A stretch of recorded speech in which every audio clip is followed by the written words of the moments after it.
Hello, Shabbat Shalom. Welcome back for another week. Thank you for joining me. This week's going to be a little bit longer than usual, but something mind-blowing, so I'm going to have a smaller introduction. We're going to learn about two things. One is how to actually make Hashem happy, how to bring joy to Hashem. And what does it mean? If God is all and encompassing, what does He need us to make Him happy? And the same thing I would say about a billionaire, a wealthy person.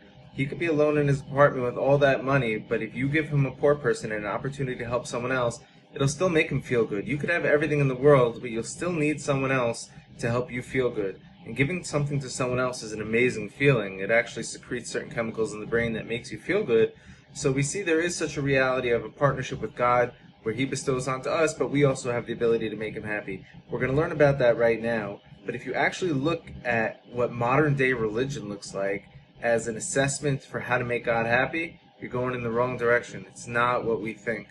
So let's just jump right in and find out. Shabbat Shalom. Let's go. Okay, Parshat Matot, in memory of my father, Shimshon ben Shalom. Let's go. Numbers 33. If a householder makes a vow to Hashem or takes an oath imposing an obligation on himself, he shall not break his pledge. He must carry out all that he has crossed his lips. Very interesting. If you say it, you got to do it. Our commentators made note on this verse that regarding a vow, it says to Hashem, a vow to Hashem. And when it comes to making an oath, there's no mention of God. It's like a vow to Hashem or just an oath. So we must understand the reason why, what's going on here between an oath and a vow. And there is what to say with the help of heaven by prefacing with the words of the light of our eyes, the holy Baal Shem Tov, may his merits rest upon us, on his explanation of the following Mishnah. Pirkei Avot, it says, 4:1. Who is mighty? Ben Zoma says, who is mighty? He who subdues his evil inclination. Who's a really strong man? He who conquers his inner voice in his head that's trying to mess with him. Behold, and this is what the Baal Shem Tov said. Behold, the battle with your evil inclination, your Yetzer Hara, is the hardest battle in the world, and there are a few different aspects to winning this war. One of them is destroying your evil inclination through self-affliction and withdrawal from the goodness of the worldly pleasures. So since you have distanced yourself from this world, you don't leave any room for the evil inclination to catch you in its net, since you aren't invested in any physical matters, for this inclination to even tempt you in the first place. So it's like, I overeat, I binge eat, but it's like, no, I'm not even going to get there because I'm not even eating, I'm fasting, so my Yetzer Hara can't get me to binge eat because I'm not even eating, so you're pulling out of reality.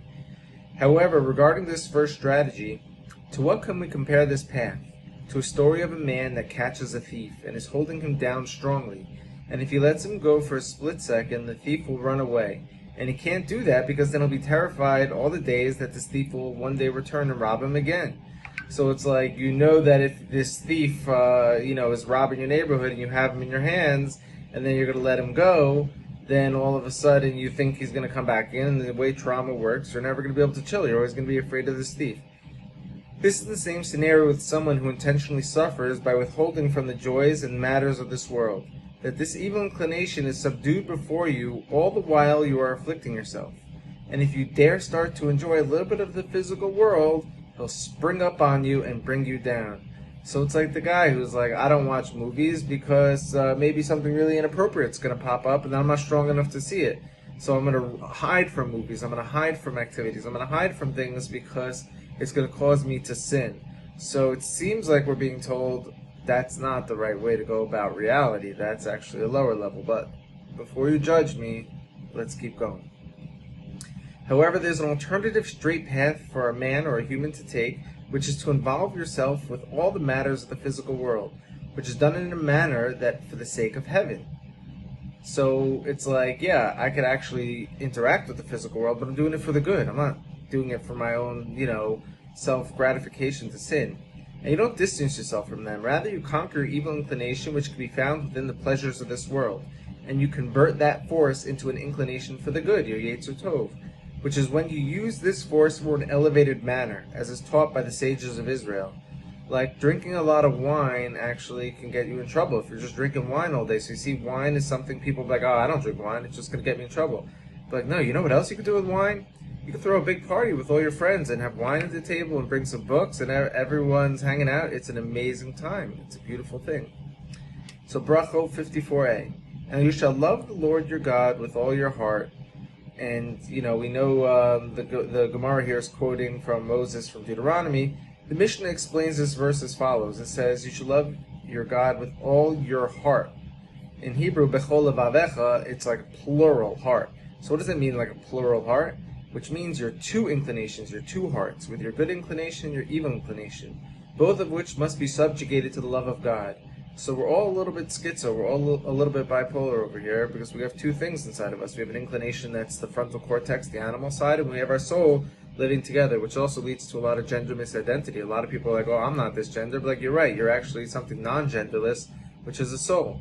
But no one's giving you that option, they're just giving you some other option, so you're misidentifying your misidentification. But we'll get there in another place. As we see, then even your evil inclination can be your helper in serving Hashem, as we see below from Rashi. Rashi in Sukkah 52a. That your inclination shall become whole with you in your loves, and not to cause you to sin and get lost from this world. So Rashi says your evil inclinations, both of them can help upgrade you. And this is an aspect we see with King David, who also said, for I am poor and needy, and my heart is pierced within me. Chalal b'kirbi, like his heart is hollowed out. He's like nothing there. In regards to the above, he's referring to the fact that his evil inclination was flipped towards the good, as we can see referenced by his son, King Solomon below. Proverbs 16:7. When the Lord is pleased with a man's conduct, he may turn even his enemies into allies. First of all, it's such a reality of auto-flipping your enemies, your haters, into people who love you. And we spoke about that a few weeks ago. Very interesting. And on this verse from King Solomon, the sages teach that when King Solomon says your enemies, he's actually talking about your evil inclination, as this inclination can fill you and do good. So we see when it says over here, you'll turn your enemies into allies, it's actually talking about turning your Yetzer Hara into a Yetzer Tov, your evil inclination into a good inclination. So now we're going to go jump right into here in a Medrash Tanchuma, where it proves this. It says, if your enemy is hungry, give him bread to eat. On this verse, we comment to say this enemy is the evil inclination. If your evil inclination is hungry, give him bread, turn him to good. And behold, based on this, our sages of blessed memory have said, in Pirkei Avot 4:1, you shall be happy in this world, and you shall prosper in the world to come. A righteous human eats to satiate his soul, and all the goodness of this world is in his hand, and it's all used for the sake of Hashem alone. In this pathway, the righteous has no fear that they will fall into the trap of the evil inclination. To what can this strategy be compared to? To someone who caught that robber. Then he chooses to provide the robber with all the good things, and to teach him the path of the straight. Then he's certain that this robber will never return to rob him. So hear me out, you catch this robber. You're like, oh, if I let him go, he's going to come back and get me again.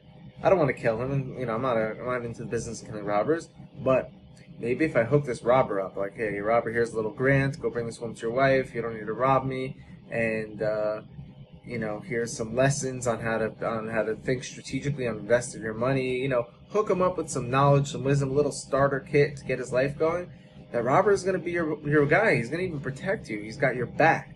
So you see the reality of something called a robber, like a really bad thing, that actually can be flipped to be someone that loves you and protects you. Just like the evil inclination, we could actually flip it. When a person behaves in this path, we are then taught by the sages regarding this person. Ben Zoma said, who is mighty? He who subdues his evil inclination. Because this person subdued his inclination under his hand and completely subjugates it to be with him and help him to fulfill the desire of his Creator and the will of his Maker.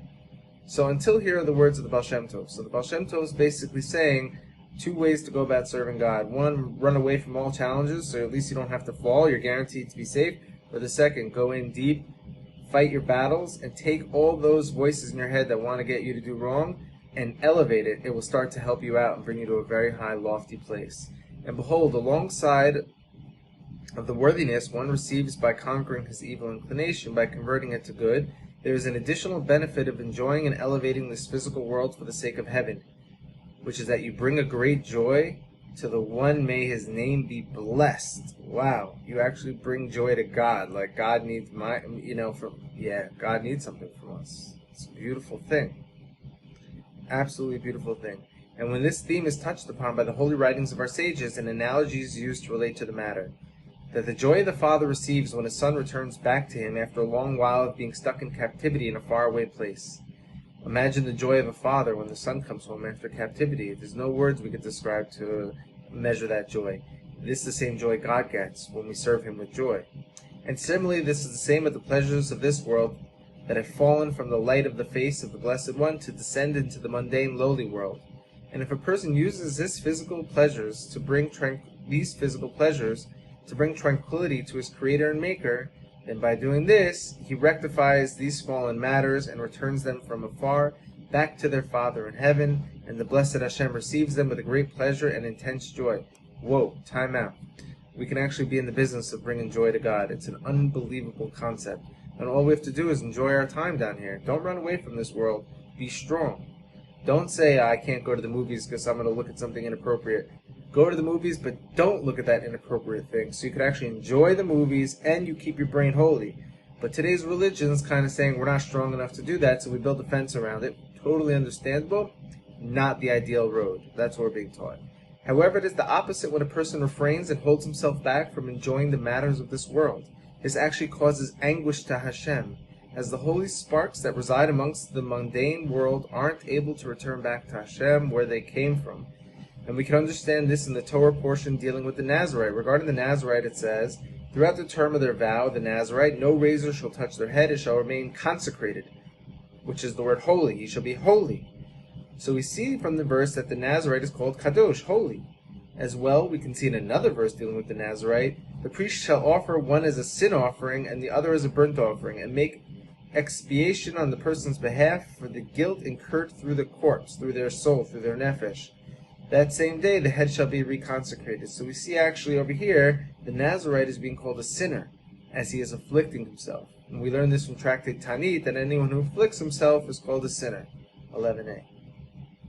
And according to our teaching here, it's not a conflict, because we're like, oh, the Nazarite's holy and he's a sinner. As certainly the Nazarite is holy in regards to his separation and his refraining from this world, while at the same time, since his position does not allow him to elevate these sparks in the physical matter to be elevated to their Father in heaven, which causes suffering to Hashem Yitbarach, and in that regard, he is also called a sinner. Understand this. I didn't say understand this. The book says understand this. We should understand it. And from here, let us return to our opening question of why regarding a vow, the verse says to Hashem, a vow to Hashem, and regarding an oath, it doesn't say to Hashem. Behold, I saw in the holy writings of the Shefet Hal that the reality of a vow is connected to intelligence, Bina, which is where all the healings are found. And matters of healing were planted by Hashem in a hidden matter into the nature of this world, to bring great goodness to this world. From which we can learn about all the amazing opportunities we have to serve Hashem, including using the physical mundane world. Based on this, it's possible to say that a vow hints to the importance of interacting with the physical world for the sake of heaven. Therefore, the verse says, when making a vow to Hashem, which is educating us about someone who is using this world to bring a feeling of goodness to Hashem, which is the choice path as we mentioned above. Then afterwards, the voice teaches us about the second path and says, or he takes on an oath, imposing an obligation on himself. So it doesn't say Hashem there. What did he do? He put an obligation on himself. You're like making it harder for yourself. We see hinted here that this second person has afflicted himself and is refraining from the pleasures of this world. Therefore, Hashem's name is not mentioned for the second type of person, as he's causing anguish to Hashem, as he cannot take out the holy sparks found within the physical realm. And in this path of thinking, we can explain the verse below from King Solomon, the Song of Songs. How fair you are, how beautiful, O love, with all its pleasures. Ahava b'ta'anugim, there's love with pleasures, with joy. And from this verse, we learn that it's best to have a loving relationship with Hashem and to serve Him through the pleasures of this world. And in this manner, you use your inclination to serve in a much higher manner. And from this we can explain what has been written in the Medrash on the below verse from King Solomon. In Kohelet 11:9, O youth, enjoy yourself while you are young. Let your heart lead you to enjoyment in the days of your youth. Follow the desires of your heart and the glances of your eyes. But know well that God will call you to account for all such things. Whoa, King Solomon. So this is really actually interesting. A little scandal over here. It says in the Medrash, when King Solomon says, O youth, enjoy yourself while you are young, Rabbi Shmuel, the son of Rabbi Yitzchak, had said, the sages requested to ban and hide away this book of Kohelet, since it had teachings that are seemingly heretical. They wanted to cancel culture. King Solomon, the rabbis of Israel, were like, cancel King Solomon. We can't put him in the world. What? Why? They said this is the wisdom of Solomon. And it said, O youth, enjoy yourself while you are young. But at the same time, how we call that the wisdom of Solomon? Says Moses says in Numbers 15:39, do not stray after your hearts. So King Solomon says, go after your hearts. And and Moses is like, don't go after your hearts. And when King Solomon said, but know well that God will call you to account for all such things, King Solomon was saying something beautiful. He was encoding a secret message over here. Let us understand with the question of the above measures from the start, that by the end they ended up praising King Solomon. At first they're trying to cancel culture him, but by the end they're praising him. Based on what we said above, we can understand this well, that regarding when King Solomon said, but know well that God will call you to account for all such things, the sages of Israel then saw his supreme wisdom, that he chose the choice path for himself in the path of service of Hashem, a path of happiness and goodness. So he said, enjoy yourself in your youth, and not to afflict yourself, battling yourself to withhold from joy. Just choose to serve Hashem with joy, and go in the path of your heart. Like in the path of King David, may his name be blessed, when he said, my heart is hollowed out from within me, which means that even his evil inclination helps him in his service of Hashem. And as Rashi explained in Tractate Sukkah, as we read above. But if you choose to serve Hashem in a path of affliction and refraining from this world, then the verse from King Solomon comes into play. But know well that God will call you to account for all such things. Behold, the word here for all such things in Hebrew is Elah, which stands for an acronym, Hishava le'esor isor, when you make an oath to forbid something from yourself. And as we explained above, this is the path of self-affliction with fasts and supplications. And through that specifically, Hashem will bring you to justice, because in that path you are not able to elevate the physical matter, and in that regard the sages said, you said well, Shlomo, you said well, King Solomon, as after they assessed his knowledge, they praised him. And all this makes sense with the help of heaven. Unbelievably interesting. So I just want to end on this note. If you look at the very religious schools of Torah study, they're amazing. They're keeping the Torah alive. They're protecting the whole entire world with their Torah study. But they're also living a little bit of a life of saying, we have to make a fence around the pleasures of this world. And they're doing it because humanity today is not strong enough to dibble-dabble in the pleasures of this world and stay strong. A man can't go out with a group of people and a lot of women and drink a lot of wine and keep his mind pure and holy and onto Hashem the whole time.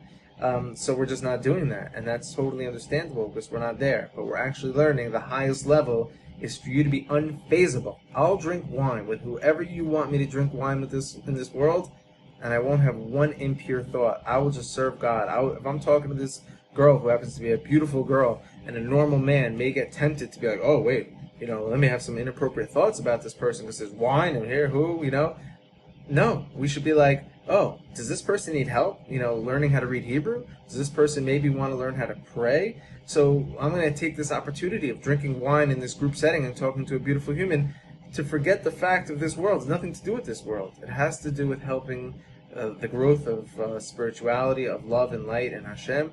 And if we can embrace that Jedi mindset, we can go anywhere and do anything within the confines of the laws of Moses and have the best time. And we don't need to worry about all the yokes that were thrown on our shoulders to keep us protected from certain potential sins. So I'm not here to alleviate everyone and say, whatever the rabbis say, forget about, those stringencies. No, those rabbis are right, because we're all very weak. But the right path is to be super, super strong in your own way, and perhaps the frontal cortex part of your brain that tries to convince you that these quick, short fixes are actually in your best interest, because they just leave you depressed, without spiritual energy, without bringing joy to God in heaven. So reinforce yourself, brothers and sisters. And on that note, over and out. Shabbat Shalom.